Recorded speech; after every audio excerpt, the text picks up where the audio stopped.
Salve pessoal! Hoje a gente está começando um marco histórico no TIA, nas redes sociais, na parte tecnológica. E a gente vai dar o pontapé inicial para o podcast do TIA TV. E a gente vai começar, claro, com a Carol. Se apresenta aí, Carol. Olá, pessoal. É um prazer estar aqui com vocês nesse marco importante para nós, né?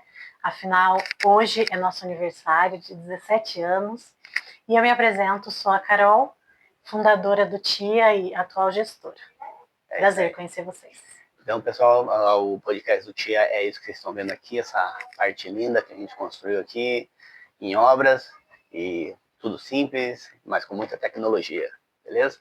E para nós iniciarmos aqui, né, o primeiro podcast, Carol, eu queria perguntar para você, né, aquilo que todo mundo pergunta, nesses 17 anos, eu tenho certeza que todo lugar que você foi, pitch que faz, né? Pitch, entrevistas, voluntários, todo mundo pergunta, como começou o TIA? É uma pergunta clássica. Então vamos lá. O TIA começa como um sonho, né, do coração de Deus para mim. E quando eu tinha, vou começar do começo, tá? Quando eu tinha 15 anos, eu sonhava muito, assim, em visitar hospitais, em estar nesse meio encantador para mim, que é o ambiente hospitalar. Algumas pessoas até se assustam, porque na verdade é um ambiente mais frio, né? Que leva todo um entorno cinza, mas que eu sou muito apaixonada por esse lugar. E eu sempre quis estar lá. E com 15 anos eu visitei um menininho internado, né? Que eu não conhecia. E aí que entra esse amor por visitar pessoas que eu não conheço. E ele estava bem malzinho e ele tinha um irmão gêmeo que estava bem.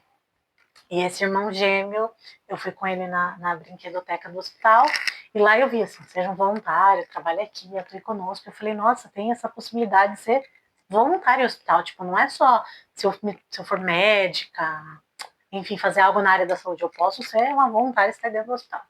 E aquilo me chamou atenção e eu fui atrás para entender mais sobre isso, mas eu só tinha 15 anos e com 15 anos não se pode entrar em um hospital. E aí eu, né, guardei esse sonho no bolso, continuei minha vida ali no ensino médio e tal. E com 17 anos, uma amiga, a gente tinha combinado uma saída no sábado e na sexta ela falou, infelizmente eu não vou poder ir, que me surgiu uma entrevista para um voluntariado no hospital. Aí eu falei, peraí, voluntariado no hospital? Ela falou, é pra ser palhaço no hospital. Aí eu falei assim, nossa, que legal ser voluntariado, né, voluntário em hospital. E nem tinha me ligado na palavra palhaço, porque eu tinha muito medo de palhaço. Então eu pensei, de palhaço não vai dar. Mas eu fiquei muito entusiasmada por ela ter também 17 anos e poder entrar, então eu pensei que poderia ser uma esperança para esse meu sonho. E encarei estar de palhaço no hospital, né? Inicialmente nesse outro grupo, que eu fiz parte por 9 meses, e que eu sou muito grata, porque se não fosse eles, eu não tinha conhecido esse caminho de entrar em um hospital. Legal. E qual foi esse primeiro grupo que você iniciou? Ele se chama Projeto Sorrir, existe até hoje. Um beijo lá para o nosso amigo Arildo, né, que está à frente desse projeto tão bonito. Abraço, Arildo. E eu sou muito, né, grata por ter tido esse tempo com eles no Sorrir. E depois desses 9 meses, na época, eu tive um pequeno, como se diz, um pequeno intempéries, né, ali, um problema com a gestão, que eles queriam subir um morro, né, e olha onde eu vim parar, hoje eu moro perto de morros. Mas na época, eu não podia subir esse morro, e aí eu disse que eu não poderia ir, por conta disso ele falou que eu então estaria afastada por 2 meses da equipe. Eu fiquei muito triste, porque eu era uma palhaça assídua, eu ia sempre, né? Todas as semanas. Você sempre estava presente? Muito. Legal. Muito presente. E aí eu fiquei muito triste, muito mal. Peguei uma caixinha, pensei inclusive em enterrar a Belinha, literalmente, pôr as coisas dentro. Cheguei a colocar dentro, mas não enterrei. Até que um dia uma amiga me chamou num terminal de ônibus e falou assim, pega um papel e uma caneta e anota tudo que eu vou dizer. E aí ela começou a falar muitas coisas, assim, ela começou dizendo que eu ia começar um grupo e que eu ia cuidar de 150 pessoas e que esse grupo ia atuar em muitos lugares, né, e que eu ia continuar sendo palhaça. E aí eu me assustei, porque eu tinha 17 anos e eu não cuidava nem de mim mesma, quem dirá de 150 pessoas, né.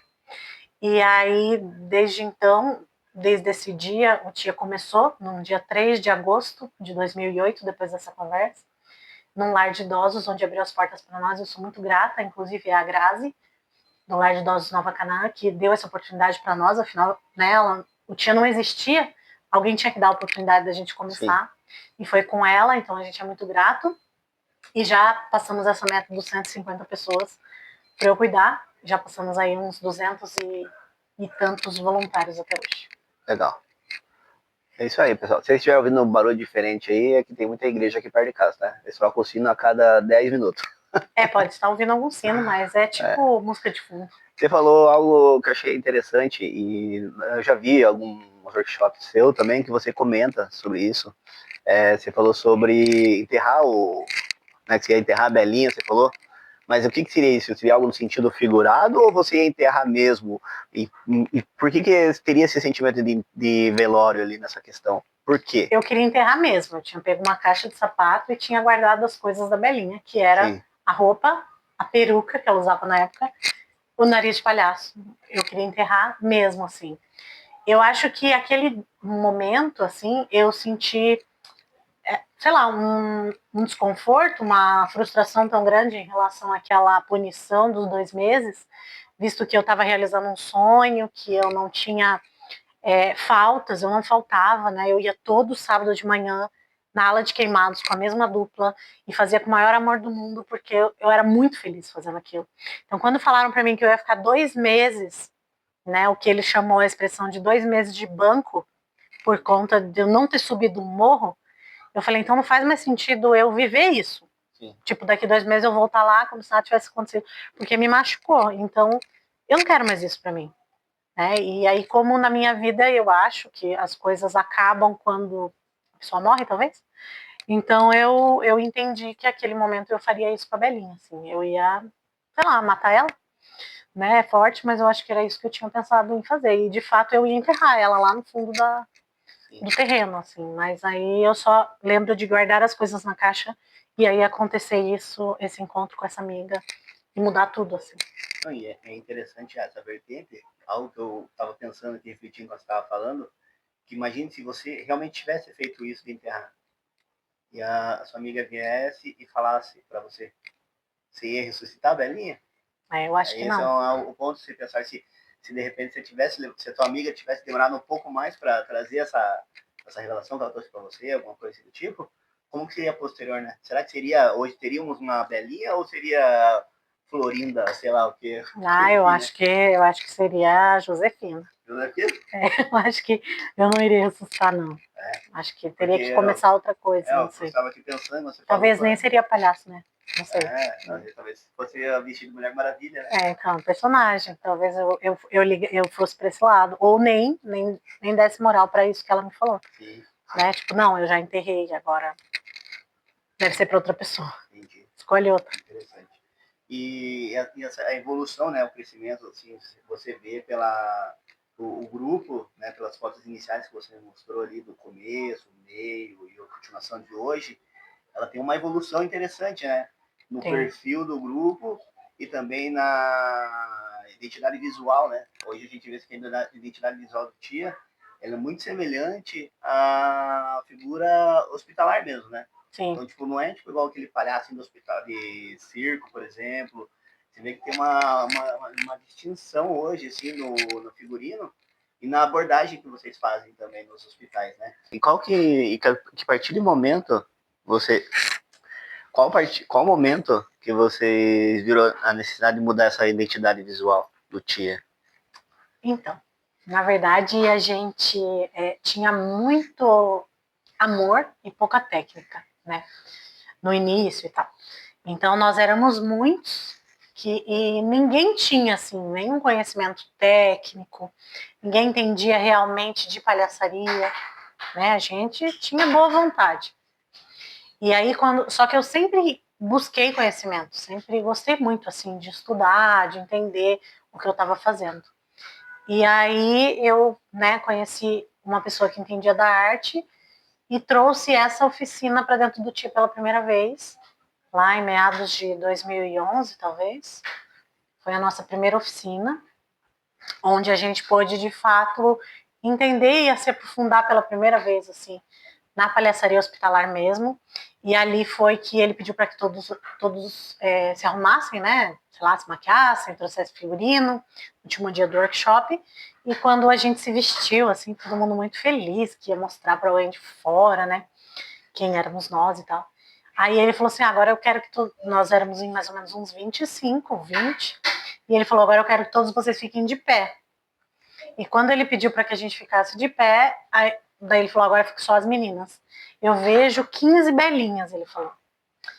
Porque para mim todas vocês estão com o mesmo figurino, a mesma maquiagem. São réplicas, né, reproduções da belinha. Então, isso não é legal, né? Assim como se outra pessoa conhecer a fulana, vão ser réplicas da fulana também. Então, isso não é legal. Eu acho que cada um tem que ter a tua identidade, ainda que vocês possam ter seguir o mesmo padrão, mas precisa ser uma identidade. E a partir dali me acendeu uma luz que o palhaço, ele tá nesse lugar, né, nosso de identidade. Então, por mais que seja um padrão, como se fosse um uniforme, precisa ser algo que te representa, né? Algo que tem a ver com a sua essência. E dali em diante a gente começou a praticar isso e também praticando essa questão de se tornar um padrão. Que as pessoas pudessem olhar e falar assim, esse é um palhaço do Tia. Entendi. Porque a gente leva, né, esse padrão como se fosse uma uniformização do palhaço. Ah, legal, legal. Antes da gente continuar o nosso papo, que tá muito interessante, tá muito legal, eu vou fazer uma pergunta daqui a pouco para você, mas antes eu não posso deixar de fazer uma piada. Eu tô me sentindo a própria Hebe Camargo nesse sofá aqui. Parece bom, não é? Eu gostei. Eu acho que todas as entrevistas podiam ser no sofá. É verdade. Vamos fazer tudo no sofá. Os 30 a mais agradece. É isso aí.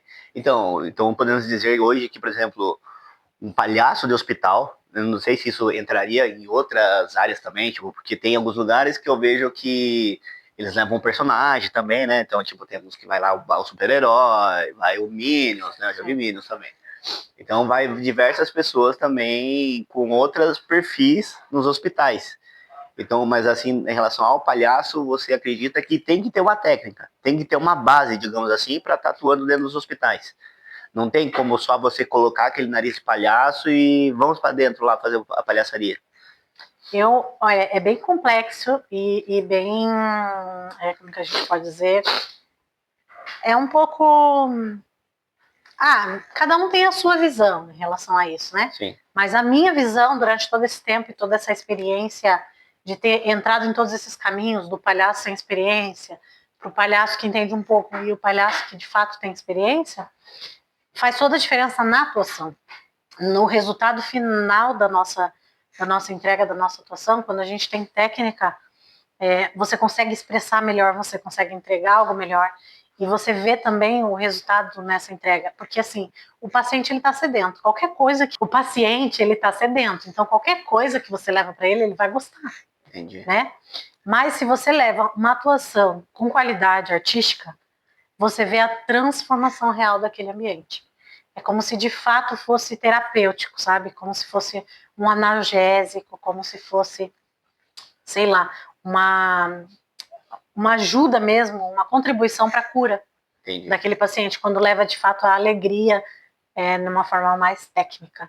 Isso não significa que é uma coisa sem, sei lá, sem graça, séria, não é. É muita piada, é muita coisa engraçada, mas com muita técnica e seriedade por trás, sabe? É como se a gente realmente encarasse o quarto como um palco, assim. Entendi. E é isso que faz esse público, né? Que o paciente, para mim, nada mais é do que um público, esse público de fato receber aquilo, sabe? É como ir pro teatro e sair transformado. Sim.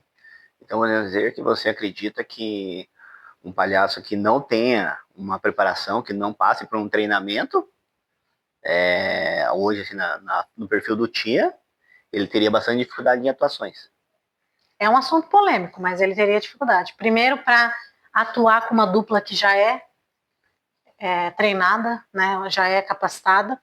Então, você, quando a gente passa pelos treinamentos do Tia, você aprende o que falar, o que fazer, como improvisar. Se você não sabe nada disso, o nosso trabalho, por exemplo, é puramente improviso. Se você não sabe a técnica para improvisar, já é difícil. É difícil para você que não sabe e é difícil para mim que eu sei. porque eu vou ter que ficar, Tipo, jogando com sei os lá, dois. malabarismo, eu vou ter que ficar aqui com os meus pratos e com os teus também, para que não caia o Entendi. tempo todo. E isso vai me cansar 2 vezes mais do que eu cansaria já com a minha atuação, com a minha troca de energia com o público. Vou fazer Sim. isso de uma forma duplicada. Então, é muito válido que passe por esse treinamento Entendi. e tenha todo esse conhecimento. E Ah, e não te cortando, mas você tinha comentado dos personagens, né? Eu acho que mais do que você só pôr uma roupa, se você entendesse técnicas, por exemplo, de teatro, né, de como entender esse personagem, também seria uma atuação muito mais legal do que só um personagem passando pelos corredores. sim, Né? tipo, Então, atuando como se fosse o personagem do filme, assim, por de exemplo, né? fato, você entender o que é ter um personagem, vivenciar esse personagem, eu acho que você conseguiria levar uma resposta muito Sim, maior, uma transformação muito maior. sim. É, então por isso que nós vamos dizer que o Coringa não seria bom, né? Porque o Coringa explodiu um hospital. É aí que eu falo. Se você conhece aquele personagem, você entende Sim, que não é um lugar para ele. E talvez entendi. um paciente como você que conhece o filme, já não vai ver ele com Com os bons mesmos olhos. olhos, né? Aí é sentido, interessante. É a mesma coisa se eu tivesse internado e entrar o Homem-Aranha, eu queria que ele entrasse pela janela. Eu Não, pensei isso agora. né? Eu Pensei isso. não iria aceitar ele entrando pela Super-Homem teria porta. que vir voando. Eu É, acho. não aceitaria ele entrando pela porta, É né? isso. Muito Mínimo uma interessante. teia, né? Sim. Dá uma E aliviada. essa questão da técnica também, ela é interessante, que ela acaba sendo aplicada também na questão do figurino, né? Sim, no figurino, na maquiagem, Sim, até no jeito de se portar, assim, sabe? Tipo, andar, falar, tudo isso é técnica. legal. O formato como o TIA atua hoje, o que você diferencia nos hospitais que faz a diferença? Além dessa parte da técnica, do treinamento que vocês fazem, mas qual seria, tipo, aquele ponto que você fala, esse aqui é o ponto-chave que faz toda a diferença nas atuações dos hospitais, É prezar pela qualidade. pela qualidade? Pela qualidade, não pela quantidade. Então, isso é uma coisa que eu bato de frente, assim, de chatice mesmo, que eu prefiro atender 5 pacientes bem atendidos do que um hospital todo meia boca, sabe? Você entende? E para a galera entender a questão de qualidade que você fala, é tipo, por exemplo, assim, não cada leito 5 minutos. Não é, isso não É seria a isso. qualidade do TIA. Isso, a gente atua, se aquele paciente precisa da gente por meia hora, é meia Sim, hora que a gente vai ficar. Ai, mas o hospital tem 300 pacientes, precisam de vocês. A gente foi levado para aquele paciente hoje. entendi. Então a gente vai ficar o tempo que aquele paciente precisa e infelizmente a gente não vai conseguir atender todo mundo, é aquele clichê, não dá para abraçar o mundo, mas dá para abraçar o mundo de alguém. Então a gente leva isso muito à risca, assim, e funciona muito, assim. É gritante a diferença que a gente já sentiu de trabalho durante esse tempo em relação à qualidade. Você estava comentando comigo que o TIA faz 2 horas, né, de Isso. plantão nos hospitais. Então, você está me dizendo que se uma questão de vocês que preza por qualidade, nessas 2 horas, se atender, tiver que ficar com 2 pacientes, vai ser 2 pacientes. Já aconteceu da gente fazer um plantão assim, Só ficar com dois com pacientes. 2 pacientes. Entendi. E aí a gente fica as 2 horas com 2 pacientes. Muito importante frisar que não passa de 2 horas também, Sim. porque é um acordo que a gente tem com cada instituição e a gente também leva muito a sério essa questão dos acordos. Então, para que a gente sempre seja bem-vindo, a gente cumpre certinho. Então, claro, já passou alguma vez, 2 horas e meia, mas nunca muito, Uma sabe? coisa esporádica, né? Nunca a gente extrapola porque o combinado não sai caro. Então, se foi aquilo que a gente combinou, vai dando horário dentro do improviso das técnicas, a gente vai finalizando a atuação. Legal. Então, Carol, a gente continuando esse bate-papo aqui que tá bem legal em relação ao TIA. Eu quero até frisar aqui antes pra galera que a partir de agora nós vamos fazer, só estamos nos organizando para ver se vai ser semanal ou de forma quinzenal.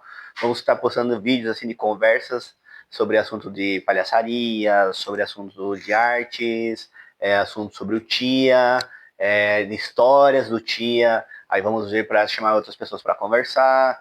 Se as pessoas quiserem vir do Brasil para a Espanha, as portas estão abertas, podem vir aqui, a gente senta aqui no sofá da Hebe, aqui a gente conversa, né? Então a gente vamos desenrolando com o tempo e vamos gravando tudo junto com conteúdo, podemos fazer vídeo chamadas, nós estamos bolando várias ideias, vai ser vários conteúdos que a gente quer que vocês acessem e curtam e aproveitem esse momento para crescerem junto com a gente também, porque a gente gosta de ouvir a opinião da galera também, é importante. Então, voltando agora, né, para o assunto da palhaçaria no hospital. Duas perguntas que eu acho que é bem importante frisar, né?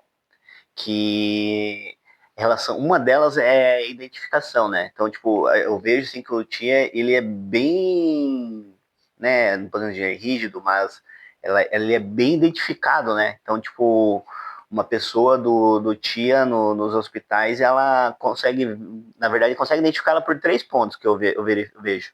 Figurino, que é essa questão que vocês mudaram, né? Então, é um figurino diferenciado. E também a questão de jalecos com logo e crachá, né? Da Sim. própria ONG também tem, que vemos que é importante, né? Que passa uma confiança dentro dos hospitais, para as pessoas que estão recebendo também. Fica uma dica para vocês, se vocês não têm crachá de grupo, fazer crachá, gente, é importante porque leva uma nome de uma instituição de vocês, né, de uma organização, então é importante colocar isso também, né? E quando que partiu essa ideia de colocar crachá no Tia? Quando você viu realmente essa necessidade? Isso foi uma coisa desde o início assim que eu sempre quis, muito.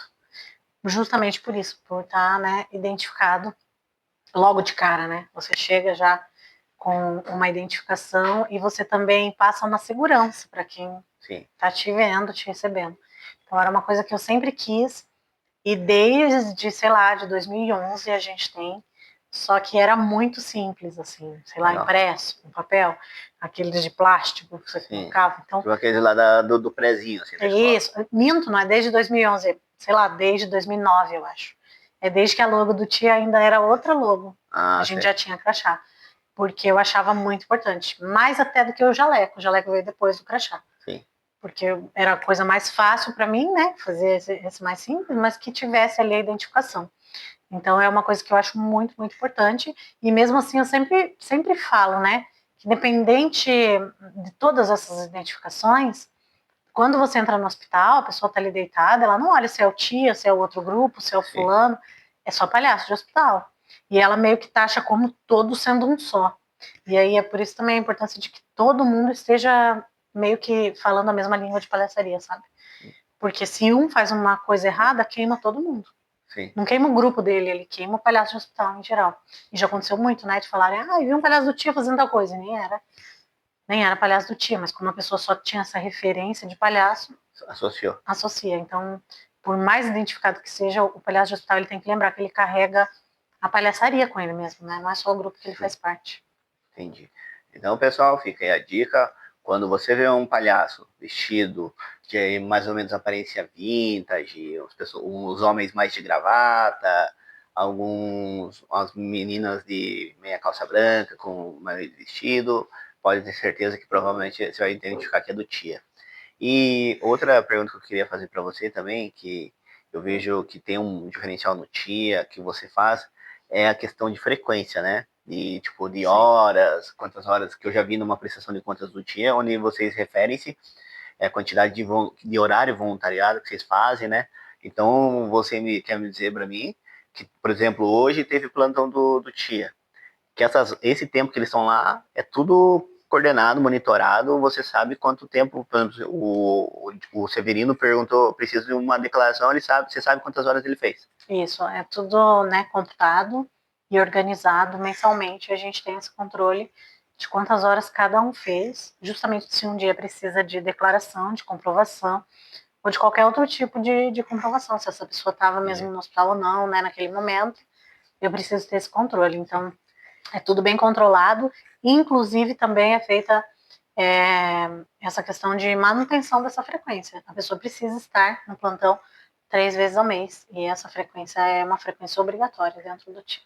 Entendi. Não sei se seria bem essa sua resposta que você falou aqui, mas qual seria a importância dessa frequência ser monitorada para a instituição e para quem está de fora também vendo, né? Qual que seria a importância dessa frequência? Além desse controle e seriedade, né, de você conseguir acompanhar cada voluntário que você tem, uma das questões é segurança, porque eu sei que horas essa pessoa estava lá dentro do hospital e quanto tempo ela ficou. Isso é importante para mim e para ela, né? E também, se um dia ela precisa de uma declaração, tem muitas faculdades que pedem, né, para comprovar trabalho voluntário, essas coisas, também temos como, né, provar e comprovar quantas horas foram. Sim. um cuidado também com essa pessoa, até um reconhecimento, que eu posso dizer, você fez tantas horas, né? Sei lá, e por ano. E isso é legal também, a pessoa às vezes ela não tem noção de quanto tempo ela dedica para o voluntariado, então nessa possibilidade também leva esse lugar. E, então tudo que tem a ver com essa seriedade, porque a gente leva de fato muito a sério esse trabalho, ainda que voluntário, a frequência é fundamental para isso. Entendi, muito interessante.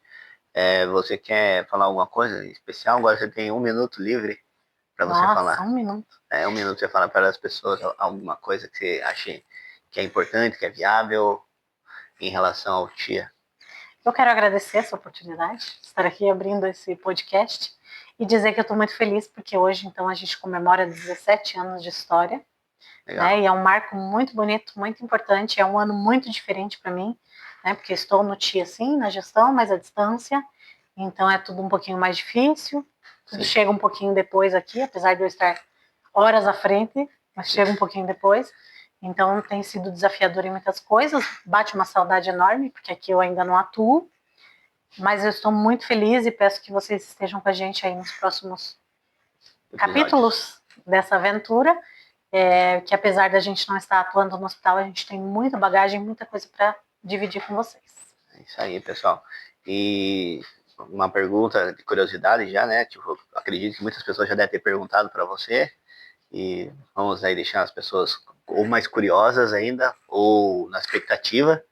Tem uma previsão para a doutora Belinha aparecer em público aqui na Espanha? Hablando solamente em Spanish? Spanish é inglês, né? Espanhol? Respondo no próximo episódio. Olha só. Fiquem na curiosidade, hein, pessoal? É isso aí. Pessoal, nós agradecemos aí pela participação de vocês. A gente fica feliz por esse espaço que a gente conseguiu aqui, é um espaço legal, que nos deixa confortável também. E se sentimos bem aqui também nesse espaço. Está sendo muito legal aqui, aonde a gente vai fazer o podcast quinzenal ou semanal, a gente está vendo ainda quando será, mas vai ser de vasta importância a participação de vocês também, participando, comentando, mandando sugestões, mandando né? sugestões, do que a gente pode falar, o que vocês querem saber. Sim, e é isso aí. Vamos ver se na próxima a gente já traz alguma história, alguma história marcante aí da Belinha ou de algum palhaço. Vamos ver o que a gente vai bolar aí pra gente estar trocando uma ideia, beleza? É isso aí, galera. Abraço. Tchau.